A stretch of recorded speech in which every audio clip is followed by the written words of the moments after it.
ان کے ذریعے ملتا ہے، اور اگر صاحب قرآن سے نسبت اور تعلق جوڑنا ہو تو وہ قرآن کے ذریعے سے نصیب ہوتا ہے۔ خیر، یہ تو کانفرنس کے عنوان کے حوالے سے چند جملے تمہیدی کلمات کے طور پہ میں نے عرض کر دیے۔ اللہ تبارک و تعالی آج کی رات حضور علیہ الصلوۃ والسلام کے عشق کے پیغام کی مناسبت سے چند لمحوں کے لیے ہمارا مل بیٹھنا قبول فرما لے، اور اس بابرکت مجلس کے طفیل کوئی دو چار چنگاریاں اس عشق کی نصیب فرما دے۔ قرآن مجید کی ایک آیہ کریمہ کے چند الفاظ میں نے عنوان گفتگو کے طور پہ تلاوت کیے۔ یہ سورہ انعام میں سے ہے یہ آیت کریمہ۔ جو الفاظ میں نے آج کے عنوان کے طور پہ تلاوت کیے، ان میں اللہ رب العزت نے ارشاد فرمایا، وما قدر اللہ حق قدرہ، ان لوگوں نے اللہ کی قدر نہ جانی، ان لوگوں نے اللہ کی قدر نہ جانی، اور جیسے اللہ کی قدر کرنی چاہیے تھی ویسے اللہ کی قدر نہ کی۔ بنیادی طور پہ خطاب اور روح سخن اس آیت کریمہ میں یہودیوں کی طرف ہے، پس منظر میں سیاق میں ان کی بات چلی آ رہی ہے۔ تو اللہ رب العزت ارشاد فرما رہے ہیں کہ اللہ کی جو قدر انہیں کرنی چاہیے تھی انہوں نے وہ قدر نہ کی، اور اللہ کی قدر صحیح طور پہ نہ جانی۔ کیوں؟ یہاں ایک سوال پیدا ہوتا ہے نا کہ کون سی بات ہو گئی کہ جس سے یہ معلوم ہو گیا کہ انہوں نے قدر نہ کی اور قدر نہ جانی۔ یہودیوں کے تو بہت سے معاملات ہمیں معلوم ہیں اور قرآن مجید بیان کرتا ہے، مگر اس طرح یہودیوں پر قرآن مجید نے کبھی گفتگو نہیں کی۔ الحم سے والناس تک پورے قرآن مجید کو پڑھیں، سورہ بقرہ میں، سورہ آل عمران میں، سورہ نساء میں، سورہ مائدہ میں، ابتدائی کافی ساری جو صورتیں ہیں جو مدنی صورتیں ہیں ان میں کثرت کے ساتھ یہودیوں کا ذکر آیا ہے، ان کی خرابیاں گنوائی گئی ہیں، ان کے مظالم ظلم گنوائے گئے، ان کی گمراہیاں بتائی گئی ہیں، وعدہ خلافیاں بتائی گئی، سب کچھ، مگر یوں کسی اور مقام پر نہیں فرمایا کہ انہوں نے اللہ کی قدر نہ کی۔ یہ بہت بڑی بات ہے۔ اللہ پاک خود اپنی زبان سے فرمائے کہ انہوں نے میری قدر نہ کی اور انہوں نے میری قدر نہ جانی۔ میں سمجھتا ہوں کہ ساری سزائیں ایک طرف، یہ ایک جملہ ایک بہت بڑا تانا ہے یہود کے لیے، اور ان کی بدبختی پر بہت بڑی مہر ہے، اور ان کی محرومی پر، بدبختی پر اور ان کے حال کی تباہی پر بہت بڑی سند ہے یہ کلمہ کہ انہوں نے اللہ کی قدر نہ کی۔ اب سوال پیدا ہوتا ہے باری تعالیٰ وہ کون سا خاص عمل ہے یا ان کی وہ کون سی خاص بات ہے جو انہوں نے کی اور اس کی وجہ سے آپ نے یہ فرمایا کہ انہوں نے اللہ کی قدر نہ جانی؟ پتہ تو چلے وہ کون سی بات ہے۔ تو اللہ رب العزت اس مقام پر فرماتے ہیں اذ قالوا ما انزل اللہ علی بشر من شیء، انہوں نے اللہ کی قدر نہ جانی جب یہ کہہ دیا، اور کیا؟ وہ یہ کہ انہوں نے میرے محبوب محمد مصطفیٰ صلی اللہ علیہ وآلہ وسلم کی نبوت کا انکار کر دیا۔ انہوں نے میرے حبیب کی نبوت کا انکار کر دیا، یہ کہہ کر کہ اللہ نے کسی اشارہ حضور علیہ الصلوۃ والسلام کی طرف تھا یہودیوں کی بات کا کہ اللہ نے کسی انسان پر کوئی وحی نازل نہیں کی۔ یعنی اے مسلمانوں، تم جو یہ کہہ رہے ہو کہ ان پر اللہ کی وحی اتری اور یہ اللہ کے نبی ہیں رسول اللہ صلی اللہ علیہ وآلہ وسلم، ہم نہیں مانتے ان پر اللہ نے کوئی وحی نہیں اتاری، یہ اللہ کے نبی نہیں ہے۔ تو یہودیوں نے حضور علیہ الصلوۃ والسلام کی نبوت کا بولیے انکار کر دیا۔ اب انکار انہوں نے حضور صلی اللہ علیہ وآلہ وسلم کی نبوت کا کیا تھا۔ موسیٰ علیہ السلام کو بدستور مانتے تھے، بہت اچھا، سبحان اللہ، بہت وہ اپنے آپ کو موسیٰ علیہ السلام کا تو امتی کہلاتے تھے، اور آج بھی وہ خود کو موسیٰ علیہ السلام کی طرف منسوب کرتے ہیں، اپنے آپ کو ان کی امت کہلاتے ہیں۔ تورات آج بھی پڑھتے ہیں، بے شک اس میں رد و بدل ہو گیا، ہزار تبدیلیاں آ گئیں، مگر وہ تورات پڑھتے ہیں، ان کے احکام پر جتنا کچھ ان سے ہو سکتا ہے درست یا غلط عمل کرتے ہیں۔ تو نہ انہوں نے موسیٰ علیہ السلام کی نبوت کا انکار کیا ہے، نہ موسیٰ علیہ السلام پر اترنے والی کتاب تورات کا انکار کیا ہے، اور نہ موسیٰ علیہ السلام سے پہلے جتنے انبیاء ہو گزرے ان کا انکار کیا، حتیٰ کہ ان کے بعد جو انبیاء علیہ السلام گزرے ان کا بھی انکار نہیں کیا، سوائے سیدنا عیسیٰ علیہ السلام کے۔ اور اب تو اس پر بھی یہودیوں اور عیسائیوں میں ایک طرح کا اعتقادی سمجھوتا سا ہو گیا ہے۔ تو تمام انبیاء کی نبوتوں کو مانتے ہیں، جس طرح کا بھی ان کا عقیدہ ہے۔ مطلقاً انکار انہوں نے نہ نبوت کا کیا ہے، نہ نظام نبوت کا کیا ہے، نہ پہلے انبیاء کا کیا۔ تو باوجود اس کے کہ موسیٰ علیہ السلام کو اور پہلے نبیوں کو مانتے تھے، انکار انہوں نے فقط حضور علیہ السلام کی نبوت کا کیا۔ تو جب آقا کی نبوت کا انکار کیا اور باقی 1,24,000 یا کم و بیش انبیاء آئے، باقیوں کا انکار آدم علیہ السلام سے لے کر حضور صلی اللہ علیہ وسلم کی بعثت مبارکہ سے پہلے تک ہزارہا انبیاء علیہ السلام آئے، ان کی نبوت کا انکار نہیں کیا، ایک نبی کی نبوت کا انکار کیا، حضور صلی اللہ تعالی علیہ وآلہ وسلم۔ اس پر اللہ پاک نے فرمایا کہ جب تم نے یہ کہہ دیا نا کہ ہم حضور کو، اس محبوب کو، میرے محبوب کو نبی نہیں مانتے، تو تم نے صرف میرے محبوب کی نبوت کا انکار نہیں کیا بلکہ میری قدر و منزلت کا انکار کر دیا۔ میرے محبوب کی نبوت کا انکار، صرف ان کی نبوت کا انکار نہیں، تم نے میری خدائی کا انکار کر دیا، میری الوہیت کا انکار کر دیا، میری ربوبیت کا انکار کر دیا، میرے پورے نظام نبوت کا انکار کر دیا، اور نظام نزول وحی کا انکار کر دیا۔ اب تم باقی سب کو مانتے پھرو، تمہارا سب کو ماننا ہمارے جی پہ مرضی قبول ہی نہیں کرتا اس کا۔ یہ اب ہم کہہ رہے ہیں، مسلمان کہہ رہے ہیں، یہودیو تم سب کو مانتے پھرو، اب تمہارا سب کا ماننا ہم اسے قبول نہیں کرتے، ہمارے جی پہ نہیں آتا۔ کیوں کہ تم نے جب نبی صلی اللہ علیہ وسلم کا انکار کر دیا تو اللہ پاک نے فرمایا کہ میری ناقدری کر دی۔ تو جس نے اللہ کی قدر نہ کی اس نے کسی نبی کو بھی نہ مانا، نہ کسی کی نبوت مانی، نہ رسالت مانی، نہ کوئی کتاب مانی، نہ کوئی وحی مانی، ہر شے کا انکار ہو گیا۔ تو یہاں اس آیت کریمہ میں اللہ رب العزت نے ایک خاص ایمانی نکتہ سمجھایا، اور وہ کیا کہ حضور علیہ الصلوۃ والسلام کی نبوت کا انکار اللہ کی قدر نہ جاننا۔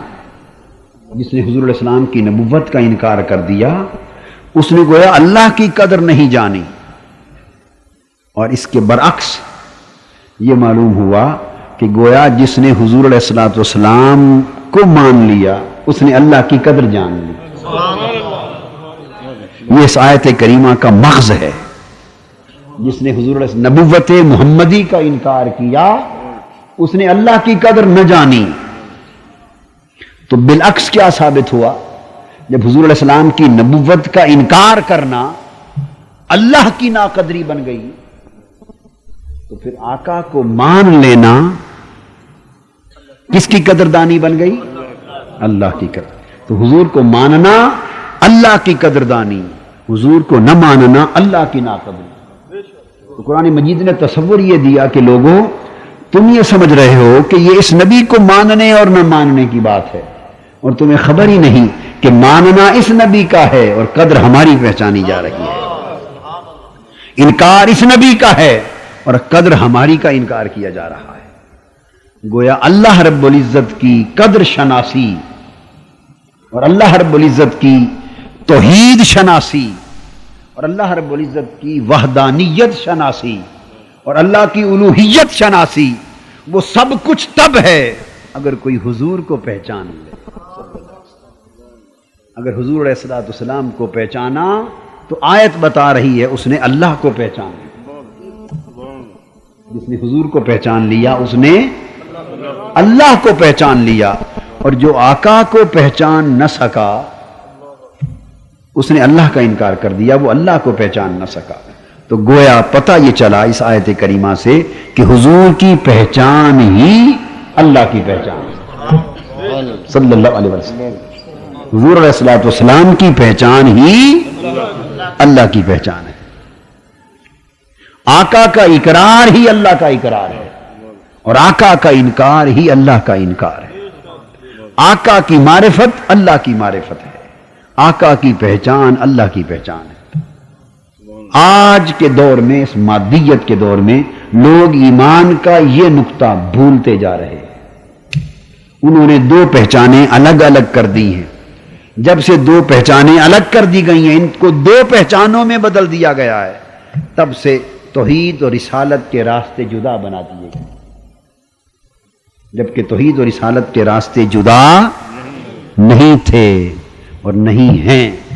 قرآن مجید نے تو بتا دیا کہ رسالت کا انکار توحید کا انکار، رسالت کا انکار توحید کا انکار ہے، اور رسالت کا اقرار توحید کا اقرار ہے، مگر اس کے برعکس نہیں۔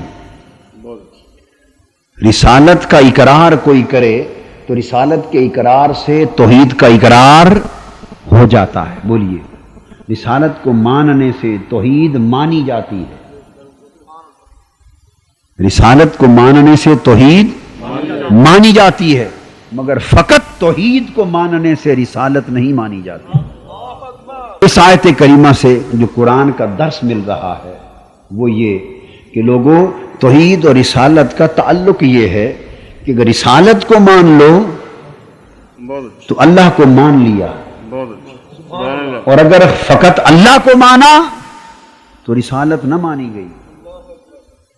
لہذا رسالت کے ماننے میں توحید کا ماننا شامل ہے، مگر خالی توحید کو ماننے میں رسالت کا ماننا شامل نہیں، کیونکہ یہودی توحید کو مانتے تھے، آج بھی مانتے، یہودی توحید کو مانتے تھے، آج بھی مانتے ہیں۔ تو توحید کا انکار نہیں کیا تھا یہودیوں نے، انہوں نے انکار کس کا کیا تھا؟ رسالت محمدی صلی اللہ علیہ وسلم۔ وہ یہودی کہہ سکتے تھے نا، باری تعالیٰ آپ یوں ہی ناراض ہو گئے، ہم نے تو تیرے ہزارہا نبیوں میں سے صرف ایک نبی کو نہیں مانا، وہ جو ہزارہا نبیوں کو مانتے رہے وہ سارا ہی چلا گیا، وہ ماننا کسی کھاتے میں نہ پڑا۔ ہزارہا کو جو مانتے رہے وہ ماننا کہاں گیا؟ ہزاروں کو مانا، ایک کو نہ مانا، تو نے ہمارا سارا ماننا ہی ختم کر دیا۔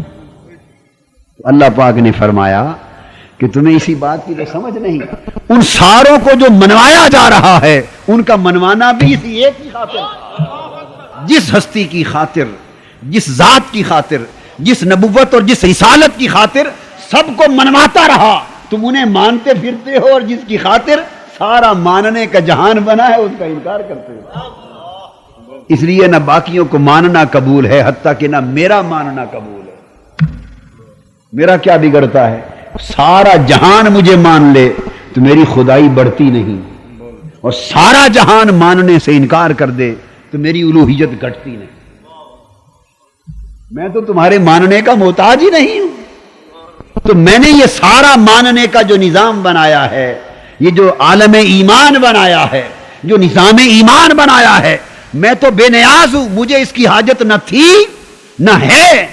یہ تو بزم ایمان اسی لیے سجائی ہے کہ کون میرے یار کو مانتا ہے، کون نہیں مانتا، کون میرے محبوب کو مانتا ہے، کون نہیں مانتا۔ اسی ماننے پر ایمان کا مدار، اسی نہ ماننے پر کفر کا مدار، نقطہ یہی ہے۔ اور تم تو آج انکار کر رہے ہو، میں نے تو یہ فیصلہ عالم بشریت اور عالم انسانیت کو وجود دینے سے پہلے عالم ارواح میں کر دیا تھا۔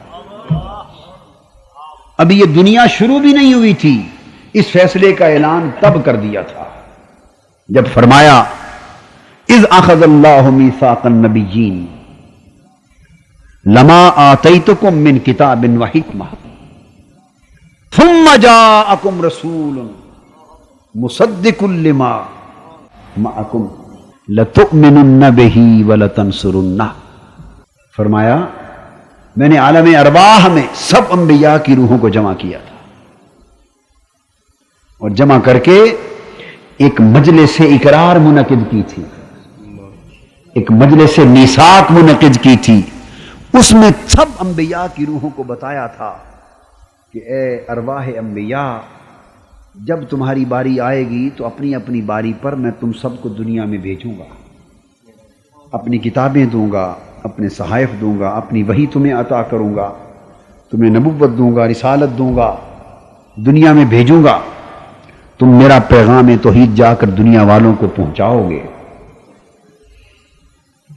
یہ خبر تھی، یہ کیا تھی؟ یہ خبر تھی، حکم نہیں تھا، وہ تو فیصلہ فرما چکا تھا کہ تمہیں نبوت اور رسالت دوں گا، بھیجوں گا، یہ ان کو خبر دی جا رہی تھی۔ حکم اب آگے آ رہا ہے، فرمایا جب تم سب آ چکو تو تمہارے بعد میرا وہ رسول، وہ محبوب آئے گا جس کی خاطر تم آئے ہوگے۔ ثم جاءکم رسول، تم سب جب آ چکو گے تو پھر میرا وہ رسول آئے گا صلی اللہ علیہ وسلم۔ وہ کون؟ مصدق لما معکم، وہ رسول جو تم سب نبیوں کی نبوتوں کی تصدیق کر دے گا، وہ مہر لگائے گا تمہاری نبوتوں کی تصدیق پر۔ اور پھر تو باری تعالیٰ یہ بھی خبر ہمیں مل گئی، اب ہمارے لیے حکم کیا ہے؟ ہم دنیا میں بھیجے جائیں گے، یہ خبر بھی ہو گئی، ہمارے بعد خاتم الانبیاء بھیجے جائیں گے اور خاتم الرسول بھیجے جائیں گے، آخری نبی بھیجے جائیں گے، یہ خبر بھی ہو گئی۔ اب ہمارے لیے حکم کیا ہے؟ ہم نے کیا کرنا ہے؟ فرمایا لتؤمنن بہ ولتنصرنہ، تم سارے نبیوں نے اپنے اپنے زمانے میں میرے اس نبی پر ایمان لانا،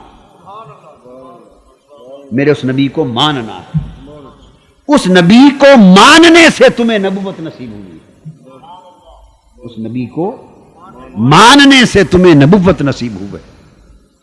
ان انبیاء کا منصب نبوت پر فائز کیا جانا وہ آقا کو ماننے کا محتاج تھا، آقا کو ماننے کا تصدق تھا، آقا کو ماننے کا نتیجہ تھا۔